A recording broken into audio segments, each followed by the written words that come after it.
Welcome to MMA on the Rocks. My name is Bill Welker. You are listening to episode 240 of the podcast, or you're joining me live possibly on Facebook or YouTube. Today is Monday, May the 10th. I actually had to double check what day it was. Didn't record yesterday, obviously, in observance of Mother's Day. Spending time with the family. Of course, mother of my child was the top priority for the day. And happy Mother's Day to all the mothers out there doing the right thing.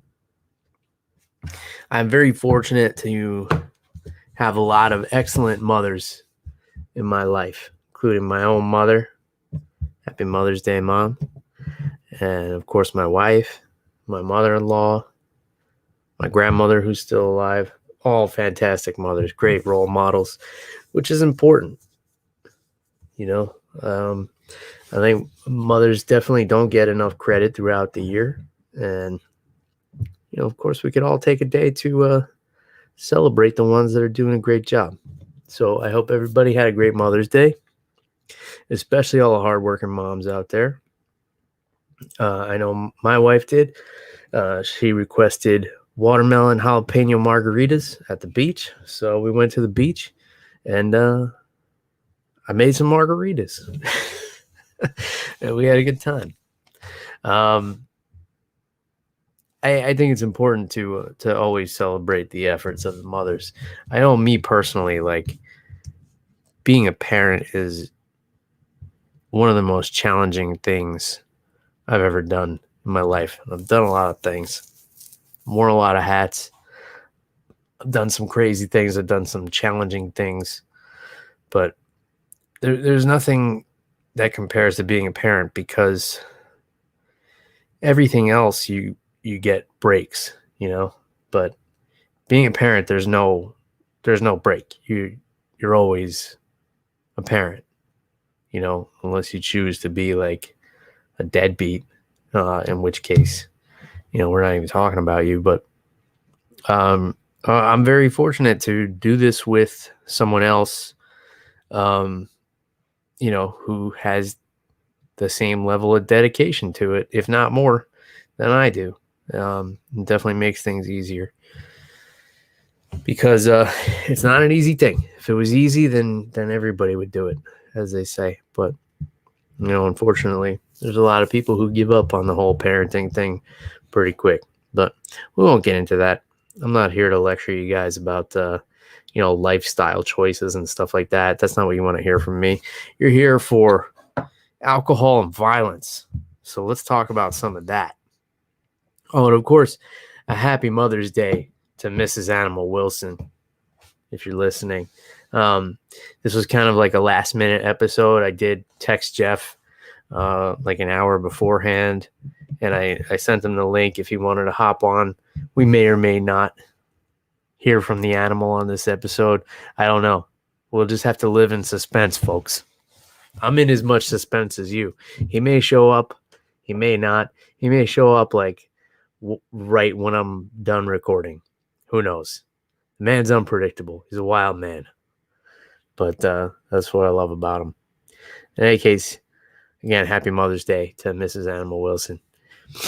All right, let's talk some fights. I will tell you guys, I was only able to watch the main card on Saturday night. You know, like I said, I was just spending time with family this weekend, and I've had a lot of other things going on. So the fights were not priority, I gotta say. But, man, there were some great fights on this card, just on the main card that I witnessed anyway. Marina Rodriguez getting it done against Michelle Waterson. You know, the story of this fight was Marina's size, her boxing, her pressure, her clinch game, and just too big and strong for Michelle Waterson, basically. And credit to Michelle, because, you know, both of these women stepped up. They didn't know this was going to be a 5-round fight when they accepted it. Turned out to be a 5-round fight because of, Diego Sanchez getting let go, and I think there was another fight that fell apart as well. So they didn't really have anything else to put as the main event. So these ladies both stepped up, on short notice to take a 5-round fight, which speaks a lot to their character. You got to feel for Michelle Waterson because she's always been on the small side for this strawweight weight class. And that's a weird thing to say because, 115 pounds is not a very large person. But, of course, Michelle Waterson was the atomweight champion in Invicta, which is 105 pounds. And she had to move up to 115 because that's the smallest weight class that exists in the UFC. I may be condescending to you guys a little bit, but maybe some of you didn't know that Michelle Waterson fought at a smaller weight before coming to the UFC. So she's always been a little bit undersized. It was really apparent in this fight. It was just, she was working that side kick. She's got the quick kicks, but she just doesn't have the pop on them to make somebody back off. Marina Rodriguez just kept coming forward through everything that Michelle Waterson threw at her. She was swinging those wild punches, and those were hard. So that was forcing Michelle to kind of shell up. And even though Marina was winging those punches, and the way you counter that is throwing back down the middle, you can't counter down the middle when you're shelling up. So it was great pressure from Marina. And credit to Michelle Waterson too, because she's so tough. She lost the first 3 rounds and came back and won the 4th. And, she was still swinging in that 5th round. It's not like she was ever really out of the fight, but she was also never really in it either. And that's just been the story for Michelle Waterson in her UFC career. She'll look great against anybody, outside of the top 10. But once you start kind of climbing those rankings with Michelle, the size disadvantage becomes more apparent. And, she's able to hang in there, but she's just not able to produce enough offense to get the wins against, the top tier in the division. It was a shame, especially because she had this dream of becoming the first mom champ, which I guess, Amanda Nunes has accomplished that since Michelle Waterson kind of put that goal out into the universe. But so seeing her lose like on Mother's Day weekend, I guess that was kind of tough. And, Marina had a good game plan. She pressured, which doesn't let Michelle get those side kicks off, which is a big part of her game plan. She was able to hit that nice takedown in the 4th round. Did a little bit of damage.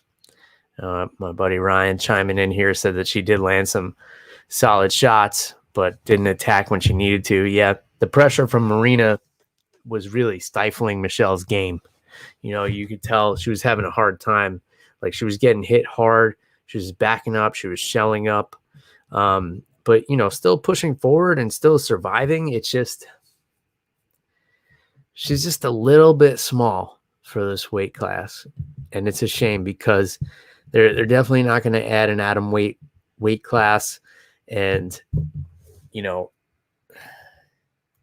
she's got losses to the top girls in the division. I'm going to pull up her record here real quick, just so I'm not going off of memory. So she beat Angela Hill in her last fight, and then, decision losses to Carla Esparza and Joanna Jędrzejczyk. It was the same kind of thing. Pressured. And then, the win over Karolina Kowalkiewicz, that was back in 2019. That was her last unanimous decision win. So the win with Angela Hill was a split decision. It was a close fight. I don't know what's next here. Marina Rodriguez wants to fight Joanna. I doubt she's going to get that fight. So we're going to see what's going to happen there. And, with Michelle Waterson, I don't know. She's fought like pretty much everybody in this division. She's got a submission loss to the current champ. So even if she wins a few in a row, there's not a huge selling point there. The only person she hasn't fought is Weili Zhang. You know, they're both coming off of losses. Maybe that's something that makes sense, but I don't know. I don't know what's next for these two ladies, but I know Marina looked great, and she might have gotten herself in a bad spot because now there's really nobody for her to fight, because I don't think Joanna is going to take a fight against her. Because, a win over Michelle Waterson is still a big deal, but this was a card that I think, maybe not a ton of people were tuning in for, especially, without like that marquee main event. So the co-main event wound up being Alex Morono getting the TKO over Cowboy Cerrone in the first round, towards the end of the first round. 20 seconds left. And we're freezing up here on YouTube, so I don't know if this is still going through, but recording the audio anyway. So Morono looked good. I mean, the blueprint to beat Cowboy Cerrone has been out there for a while. Pressure him with boxing. Don't give him space to get his kicks off. Avoid the wrestling. You don't want Donald Cerrone on top of you. He's got strong jiu-jitsu. And Morono followed the game plan. He pressured him. He had him rocked, and then he didn't give him time to recover. Everybody knows that Cowboy is a slow starter, even more so, now that he's getting up there in years. I think he's 38 now. So, this was a different fight than Cowboy had prepared for. He was supposed to get in there with Diego Sanchez, who's another guy that's on in years. It was supposed to be his last fight, his kind of swan song. I think maybe if that fight had come together, maybe they both could have retired after it. But I know Cowboy's not going to want to go out like that. He's already said he wants another fight at lightweight. So we'll see what happens there.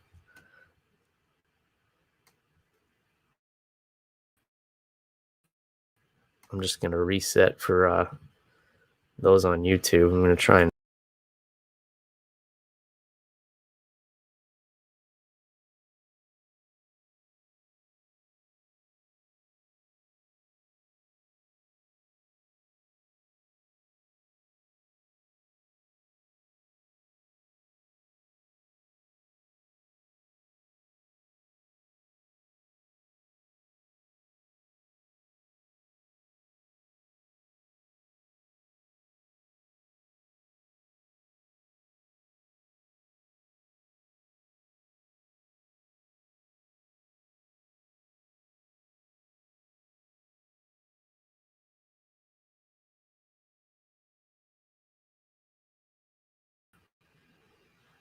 all right. Sorry, folks. A little technical difficulty there. I think we're back on the YouTube and Facebook now. Or possibly not. I don't know. It's still freezing up. I don't know what's going on here. We're having problems. I blame Geoff for not being here. If Geoff were here, this wouldn't have happened. I'm convinced of that. So, Cowboy wants to fight one more time at 155. He said the 170ers... the 170ers hit a little bit too hard for him, and he wants to have like his last fight at 55. I mean, he'd have to pick somebody else who's like kind of on their way out the door. We'll have to see what happens with Tony Ferguson next weekend. That might be a good fight. It could be a last fight for both of those guys. I think that would be a fun one. I can't really think of anybody else. Like it's just that 155-pound division is just murderer's row. If Conor McGregor loses, maybe to Poirier, then you rematch Conor and Cowboy. I don't know, but that didn't go so well for Cowboy the first time. I don't really know what you do here. I know that Alex Morono's stock goes up, taking a last minute fight against Cowboy. Cowboy talked about the fact, like, it was a no-win situation once Diego pulled out because, he has nothing to gain by fighting this kid who I think is unranked. So it doesn't do anything for Cowboy's ranking at 70. It doesn't do anything certainly for his ranking at 155, which is where he wants to fight going forward. So, but Cowboy's always been he's one of a small handful of guys who says he'll fight anybody, anywhere, anytime, and means it. A lot of people, it's just something they say, but Cowboy means it. Only a small handful of people come to mind when it comes to that. Anderson Silva is one of them for sure. He was the champ at 185. He was taking fights at 205, like non-title fights, just because he was asked to do it. And I have always had so much respect for guys like that. Win or lose, they'll get in there with anybody. And Cowboy's always been one of those guys. So, of course he said yes. It was probably a bad choice, if you want to weigh all the pros and cons about it. And it didn't go his way. But, Cowboy's the kind of guy that never loses any stock. It is unfortunate, though, because in his last 6 fights, he hasn't had a win. He has 5 losses and a no contest.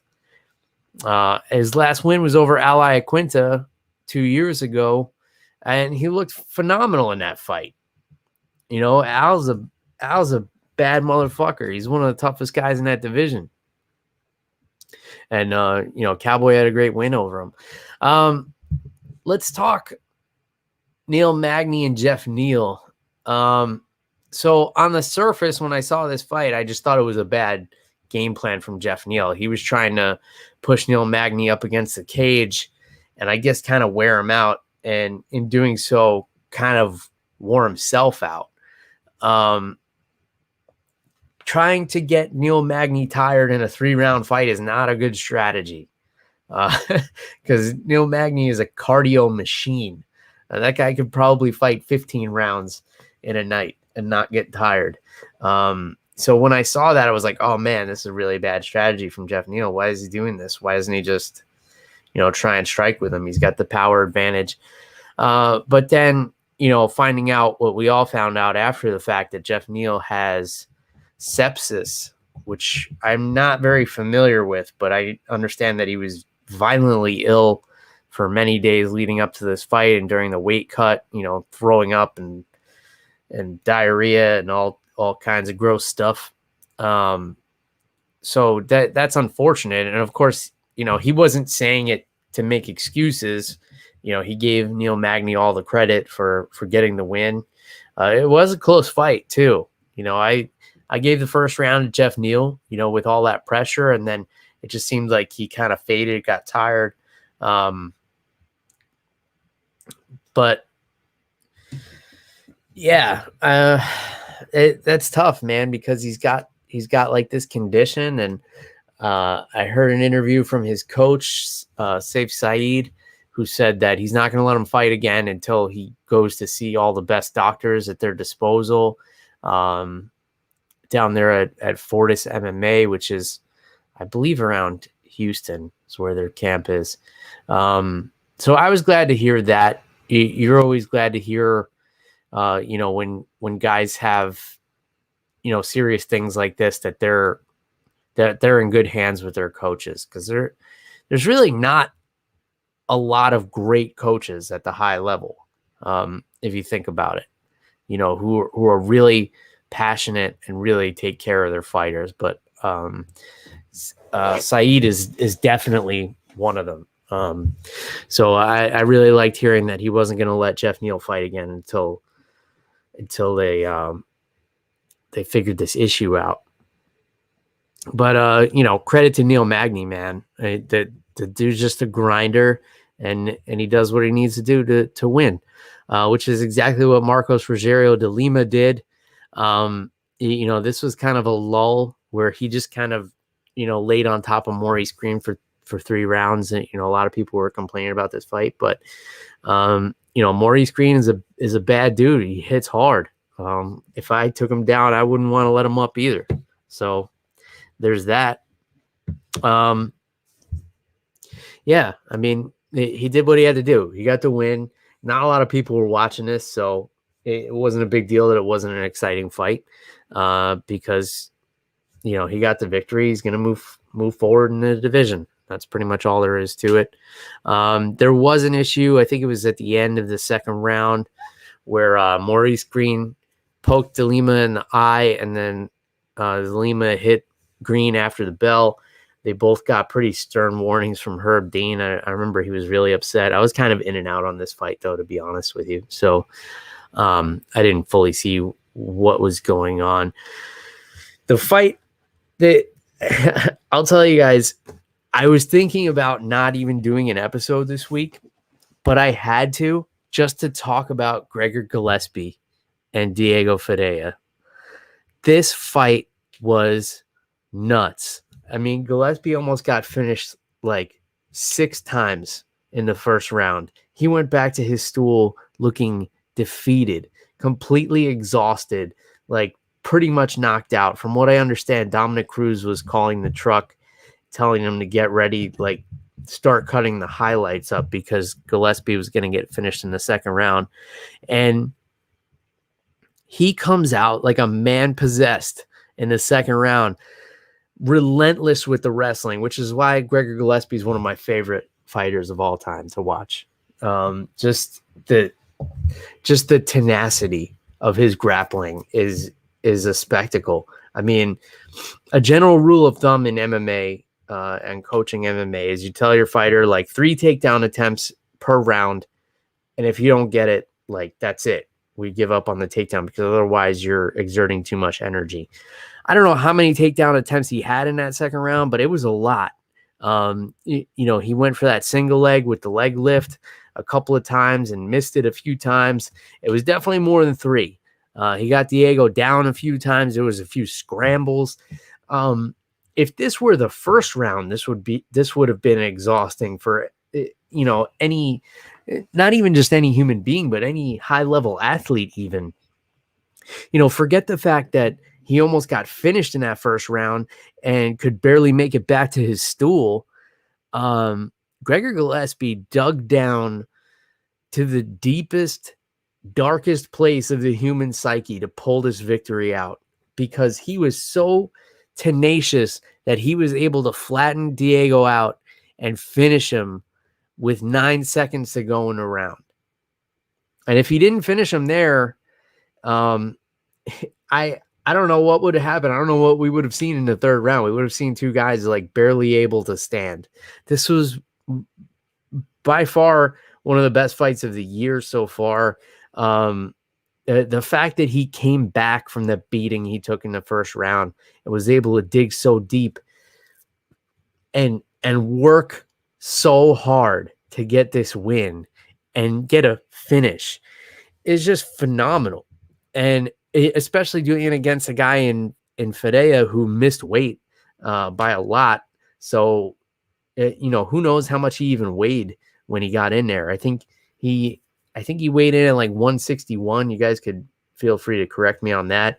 And I know Gregor was upset about it. And I think that has a lot to do with him gassing in that first round because he's another guy that's just known for unlimited cardio.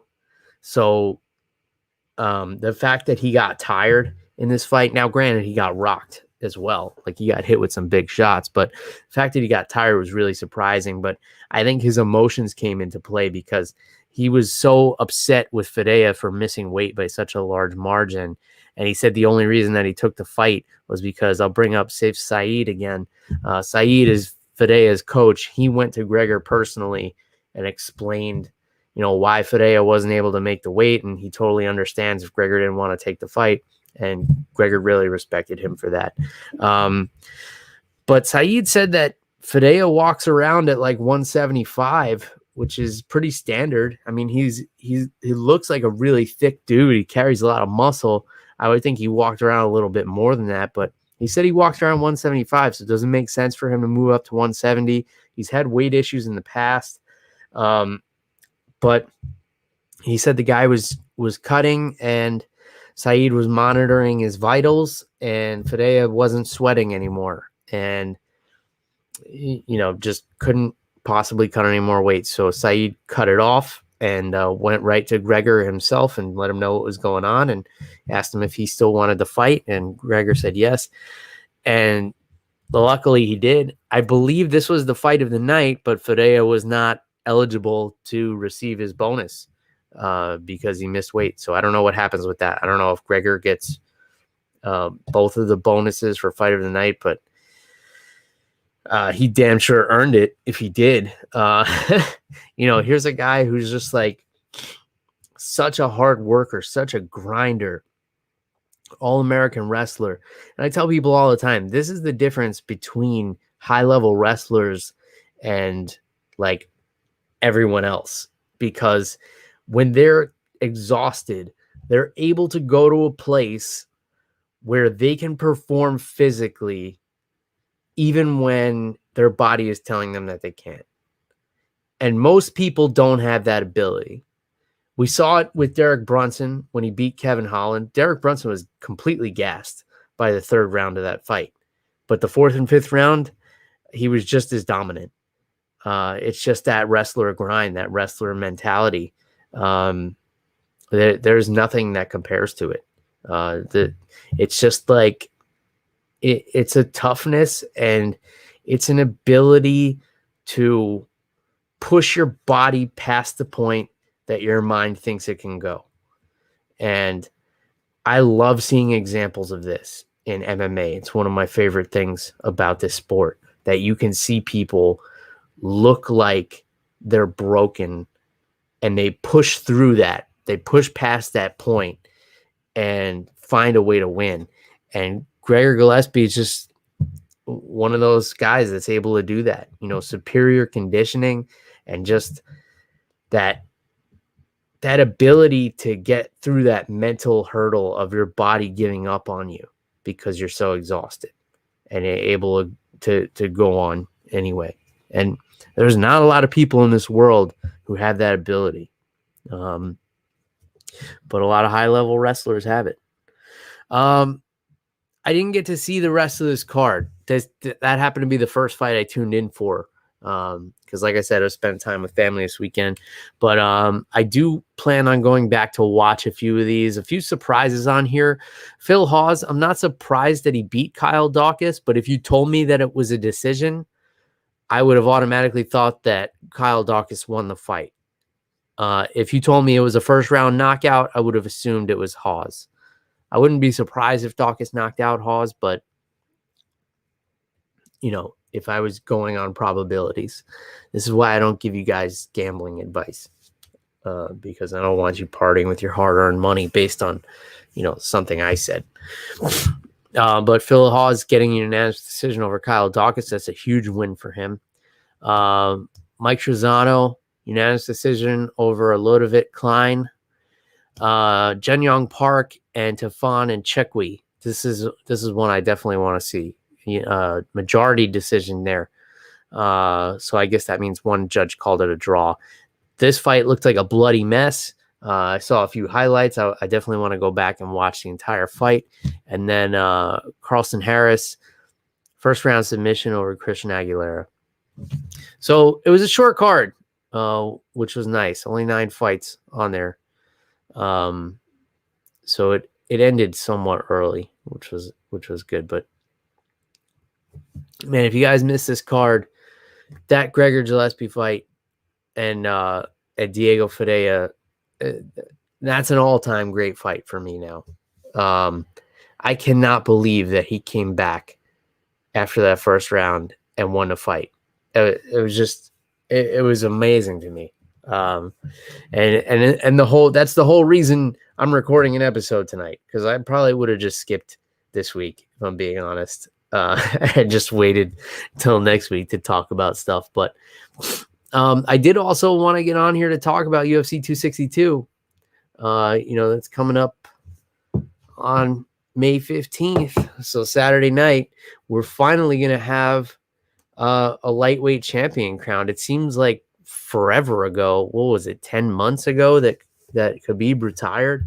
And for the longest time, Dana was convinced that he was going to come back and, finally gave up. Dana was like, Dana was pursuing Khabib the way, with the tenacity that Gregor Gillespie fights with. He really, really wanted Khabib to come back for one more and get that 30-0. I don't know why, but in any case, it's not going to happen. So I think everybody kind of assumed Dustin Poirier was going to fight for the title. That seemed like the logical thing. He seems like he's the next in line, but of course, remember that Poirier turned down the title shot for the rematch with Conor McGregor. Was that a great decision? I don't know. We could talk about the pros and cons. Obviously fighting Conor is a huge payday, but if you win the belt, that's a bump in your contract going forward. So long term, you're going to make more money if you win the belt. You'll make more money in one shot against Conor because, that's a big night out. You get a cut of the pay-per-view. Conor always draws on the pay-per-view because the casual fan wants to see him fight because he's a popular figure, outside of the cage.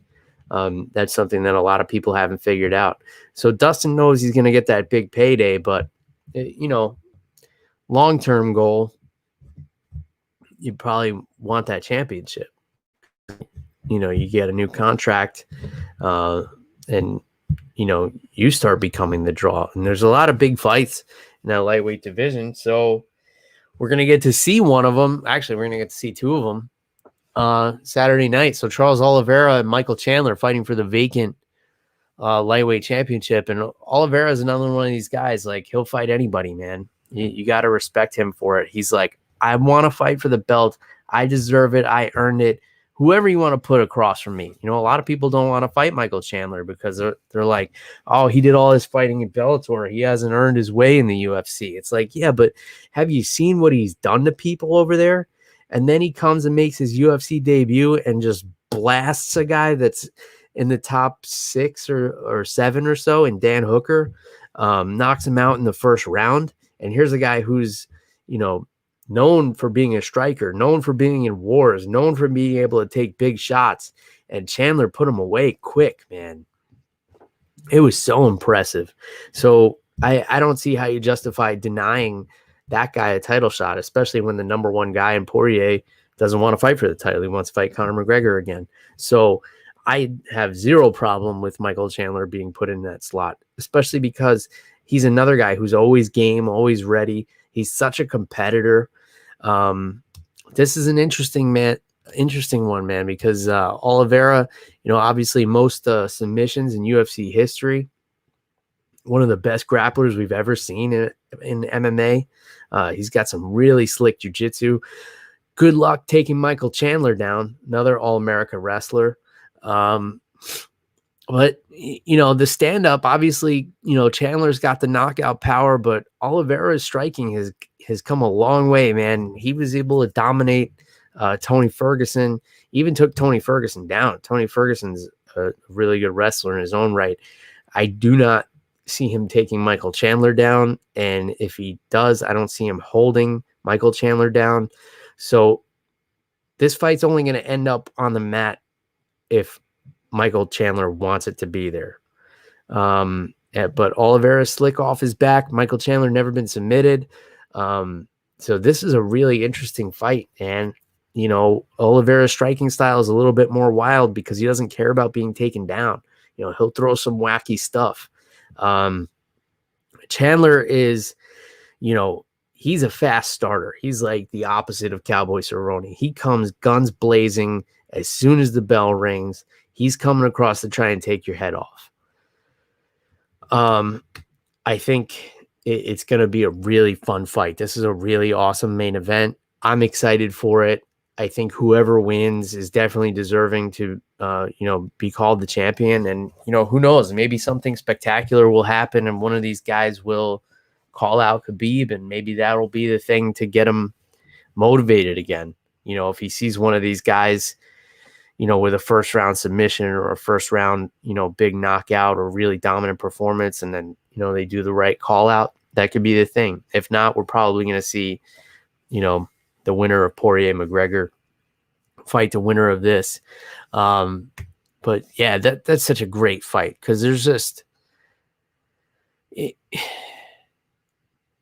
I don't know how it's gonna go. And those are the most exciting fights for me because obviously Oliveira's strength is jiu-jitsu, but how's he gonna get Michael Chandler down? And also Chandler's never been submitted. So that's always the best path to victory for Oliveira, but I don't see an opportunity for him to use that strength.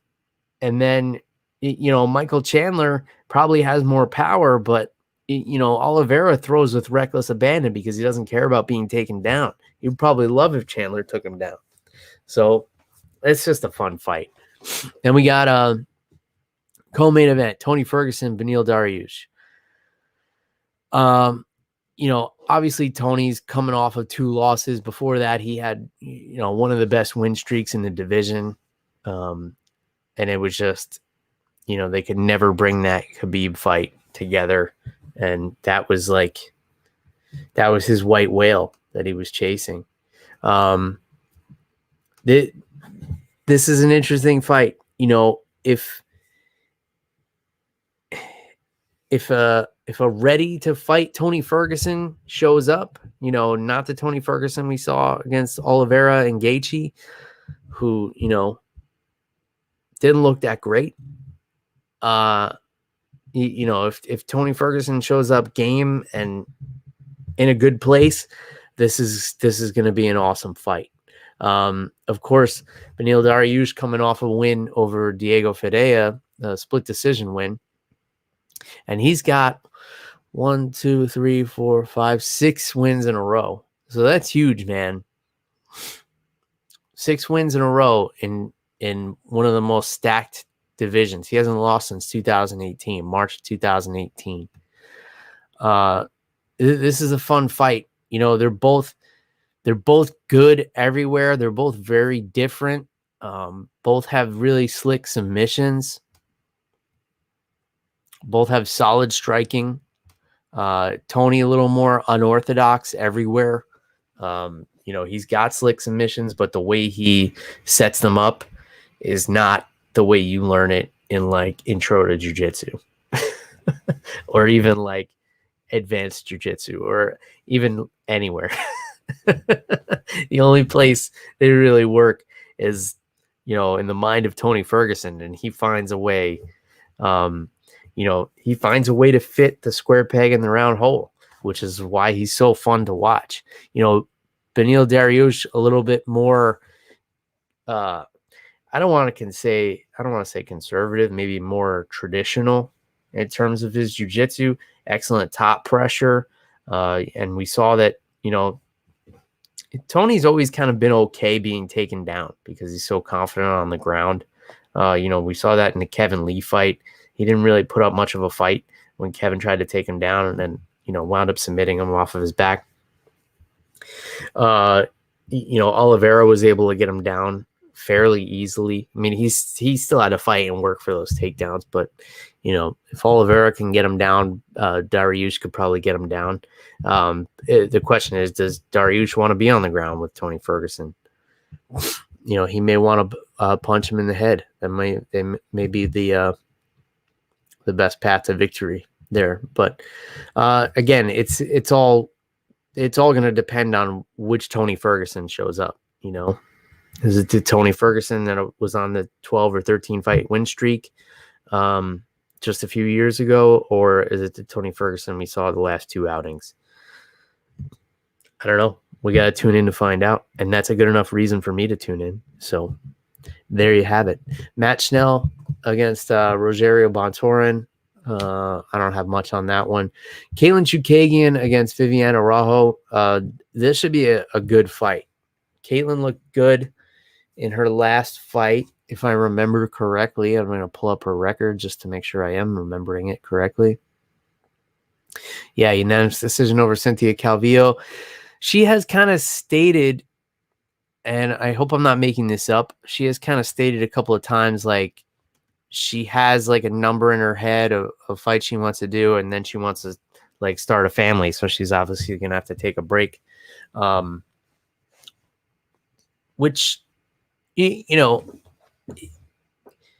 makes you wonder about the mindset, like in her head, like is this the fight where she's going to take a break after this one? And then does that affect your preparation? I don't know.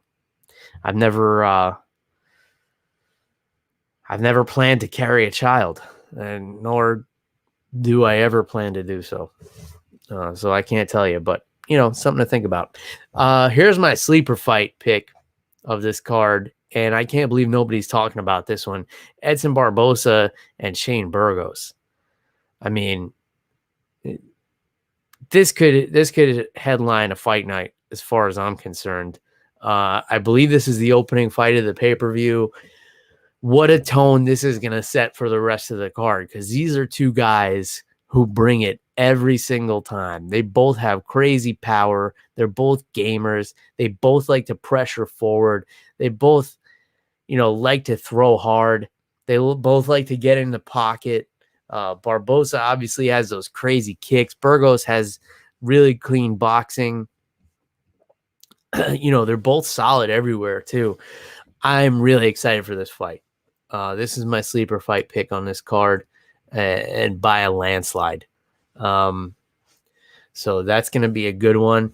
Jacare quietly fighting on this card against Andre Muniz. I'm not familiar with Andre, but I believe this fight is on the prelims.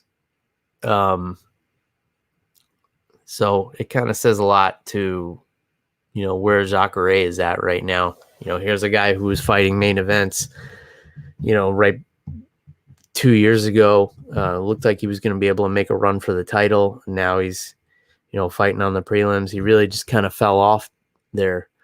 And he's coming off that vicious knockout loss to Kevin Holland. So Lando Venata, always fun to watch against Mike Grundy. And Andrea Lee against Antonina Shevchenko. I don't see Shevchenko doing too well in there against Andrea Lee. I think she might get picked apart there, but who knows? I could be wrong. And not a whole lot else to talk about on this card. We got some newer fighters, and who knows? Like, things could get moved around. Anything could happen, especially in this day and age. That's why I don't really pay attention to like what fights are coming out. I think we lost YouTube, but I try not to look forward to too many fights, because you never know if they're going to get postponed or rearranged, or whatever the case. Obviously, we were supposed to have Leon Edwards and Nate Diaz. I think, was that last week that was supposed to be? And now that got pushed back a month. So who knows? Who knows with MMA what you're going to get? And I think we lost the YouTube again. But if you guys want to get a hold of Geoff the Animal Wilson and, tell him that you missed him this week, you can do so at animal_Wilson, Twitter and Instagram.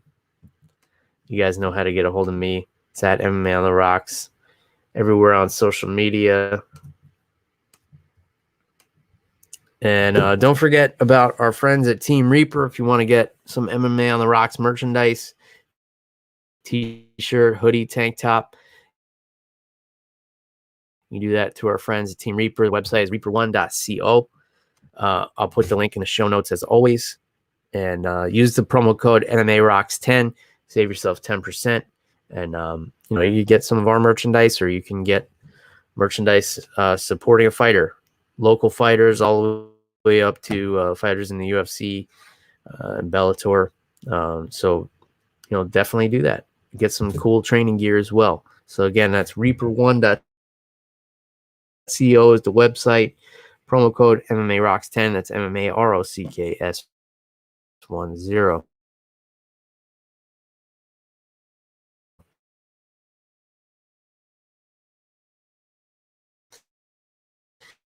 All right. Order episode. As always, I appreciate the shares, the comments, the feedback, criticism, all of it. Thank you guys so much. Thanks for tuning in. Until next time, cheers, everybody. Goodbye.